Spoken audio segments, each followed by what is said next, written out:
Masarap. Magandang buhay! Napakaganda ng umaga at maayos ang panahon ngayon. At bibisita ko isa sa mga kaibigan kong mga bata dito. So ayun, dahil maghapon brine out sa amin ngayon, naisipan namin gumawa ng pagkakaabalahan. Siyempre gumawa kami ng kangkong shape na usong-uso ngayon. So, susubukan din lang namin kung ano nga ba talaga, masarap nga ba talaga. So ayun, mabilis lang naman. Pagkatapos namin kumuha ay nilinisan namin to ng maigi. Siyempre kakainin mo, dapat lilinisan mo ng maigi.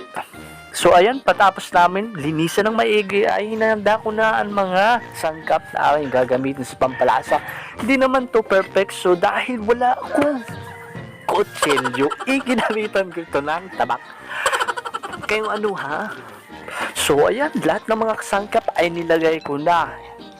Ayan, bawang, paminta, asin at ano-ano pa, bitsin. So halu-haluin na yan, imikos-mikos mo na yan.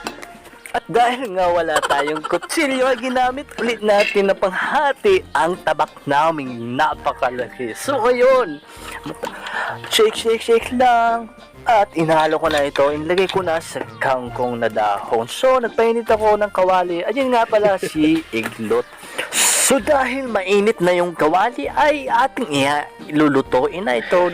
At paalala lang, sa pagluluto nito ay madali yan lang dahil napakabilis lang naman tong maluto. 1 minute nga, luto na to dahil napakalakas nga ng apoy. So tikiman dami.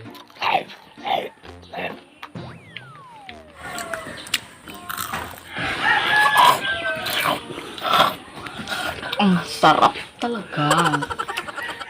At ipinatikim ko din to kay Dokta.